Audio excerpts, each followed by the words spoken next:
பெரிய பங்களா, கை நிறைய பணம், சொகுசு கார் என்று எல்லாமே இருந்தும் நிம்மதி இல்லாமல் தவிக்கும் மனிதர்களை நாம் தினந்தோறும் பார்க்கிறோம்.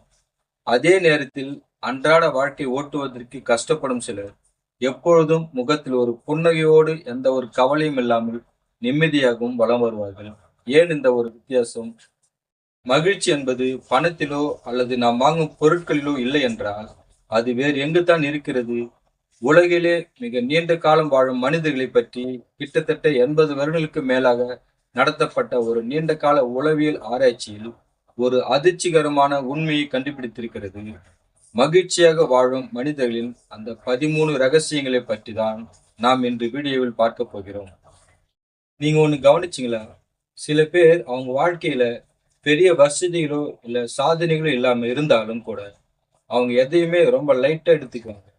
அவங்க லைஃப்ல டென்ஷன் எப்பவுமே குறைவா தான் இருக்கும். எப்பவுமே அவங்க முகத்துல நேச்சுரலா ஒரு ஸ்மைல் இருக்கும். அதே நேரத்துல இன்னும் சில பேர் இருப்பாங்க. அவங்க லைஃப்ல நிறைய விஷயங்கள் கிடைச்சிருக்கும். நல்ல வசதியான ஒரு வாழ்க்கை வாழ்ந்துட்டு இருப்பாங்க. ஆனா எப்பவுமே எதையாவது பத்தி கமெண்ட் பண்ணிட்டே இருப்பாங்க. எப்போதுமே டென்ஷனாவே இருப்பாங்க. அமைதினா என்னன்றதே அவங்களுக்கு தெரியாது. நிம்மதினா என்னன்றது அவங்களுக்கு தெரிஞ்சிருக்காது. ஏன் இந்த டிஃபரன்ஸ் இருக்கு? உண்மையாகவே மகிழ்ச்சியான மனிதர்கள் கிட்ட அப்படி என்னதான் ஸ்பெஷல் இருக்கு?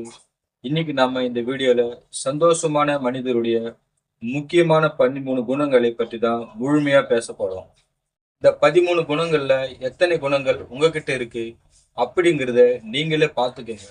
அப்படி நான் சொல்ற அத்தனை குணங்களுமே உங்ககிட்ட இருக்குன்னா உங்களுக்கு ஹாப்பினஸ் என்கிறது ஒரு நேச்சுரல் ஸ்டேட்டாவே இருக்கிறது என்று நீங்களே தெரிஞ்சுக்கலாம்.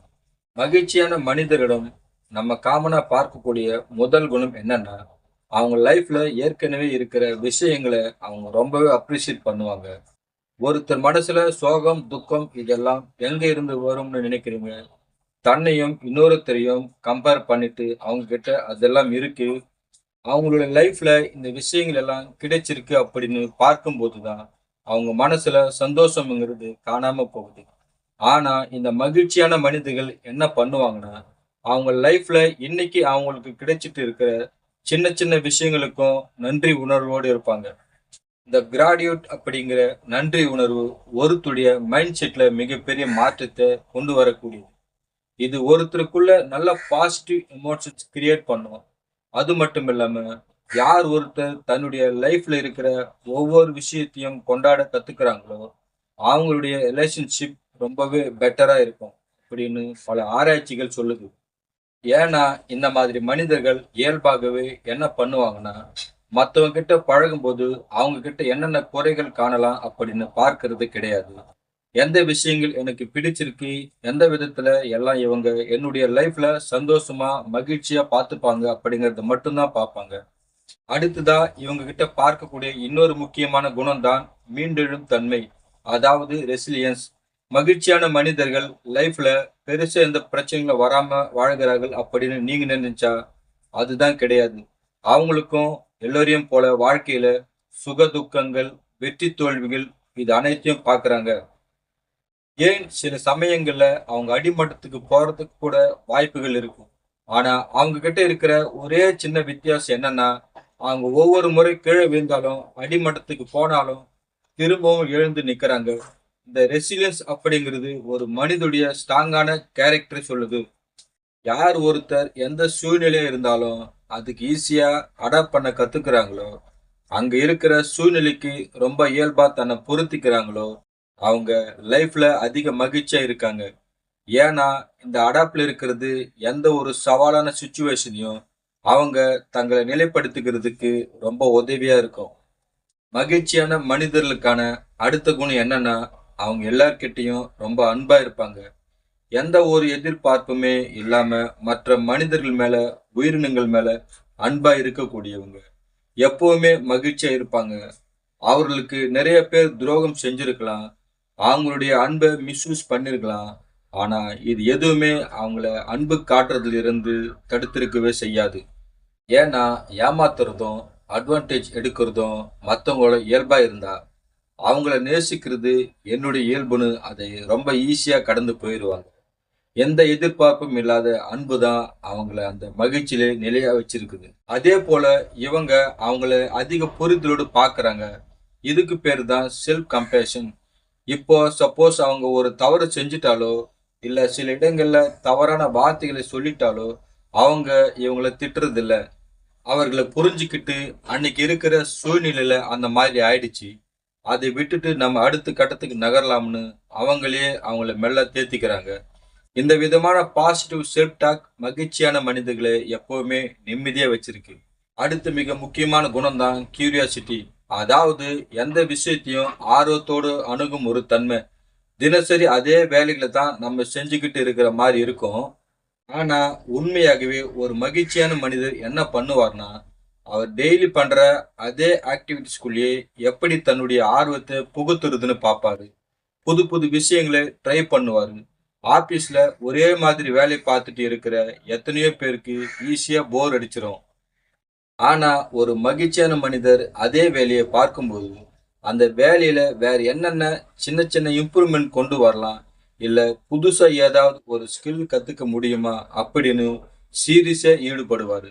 இந்த கியூரியாசிட்டில இருக்கிறது பிரெயின்ஸ் டோபமைன் ரிலீஸ் பண்ணக்கூடியது. எப்பெல்லாம் புது விஷயத்தை லேர்ன் பண்றீங்களோ அப்பெல்லாம் இந்த டோபமைன்ங்கிறது நேச்சுரலாவே அங்க கிரியேட் ஆகும்.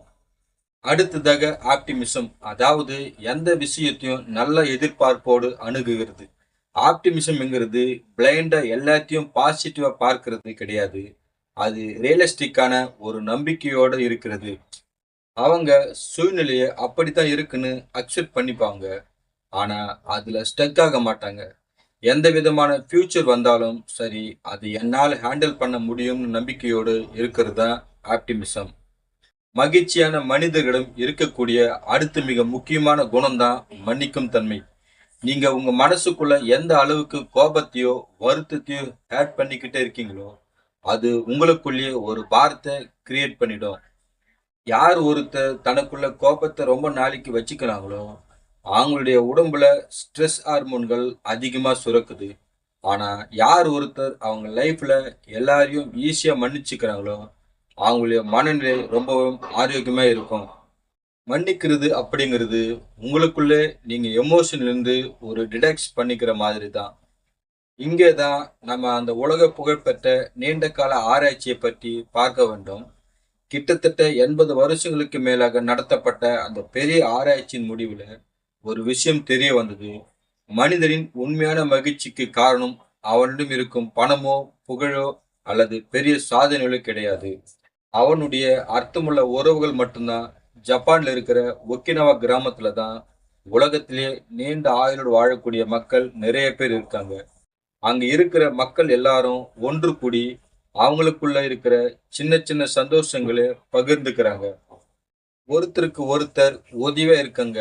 இந்த நல்ல ஸ்ட்ராங் ரிலேஷன்ஷிப் தான் அவங்கள எப்பவுமே மகிழ்ச்சியாக வைத்திருக்க உதவுகிறது. அடுத்ததா இவங்க லைஃப்ல நகைச்சுவைக்கு அதிக இம்பார்ட்டன்ஸ் தருவாங்க. நம்ம நிறைய சிரிக்க சிரிக்க நம்முடைய ஸ்ட்ரெஸ் ஹார்மோன்கள் குறையுது. நமக்குள்ள ஃபீல் குட் கெமிக்கலான என்டார்மெண்ட் சுரப்புகள். மகிழ்ச்சியான மனிதர்கள் ஈஸியா சின்ன விஷயத்துக்கு கூட சிரிப்பாங்க. ஒரு சின்ன எளிமையான ஜோக்குக்கு கூட மனசார சிரிச்சு அவங்க மனசை லைட்டா ஆக்கிக்கிறாங்க. அதே போல அவங்களுடைய லைஃபுடைய பர்பஸ் என்னங்கிறது அவங்க தெளிவா தெரிஞ்சு வச்சிருந்தாக்கா, நீண்ட கால சந்தோஷம் ஒருத்தருக்கு கிடைக்கணும்னா அவங்க தன்னுடைய வாழ்க்கையின் நோக்கம் என்னங்கிறத கண்டுபிடிக்கணும். அந்த நோக்கத்தை நோக்கி தினசரி அவர் எடுத்து வைக்கக்கூடிய ஒவ்வொரு அடியிலையும் அந்த சந்தோஷம் ஒளிந்திருக்கிறது.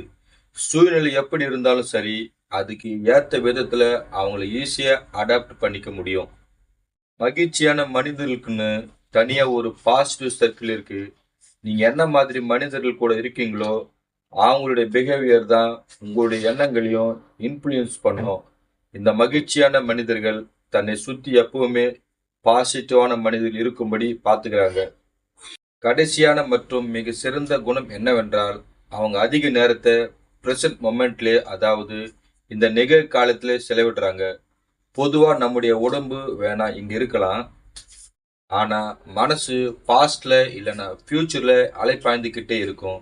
ஆனா மகிழ்ச்சியான மனிதர்களுக்கு தெரியும், சந்தோஷங்கிறது என்னைக்கோ அவங்க அடைய போற குறிக்கோள் இல்லை. இன்னைக்கு இந்த நிமிஷத்துல ஒரு காப்பியை மெல்ல ரசிச்சு குடிப்பதிலும் ஒரு இயற்கை காட்சியை ரசிப்பதிலும் தான் இருக்கிறது என்று அவர்களுக்கு நன்றாய் தெரியும். மகிழ்ச்சி என்பது வேற எங்கேயும் இல்லை, இந்த பிரசன்ட் மொமெண்ட்ல தான் இருக்கு.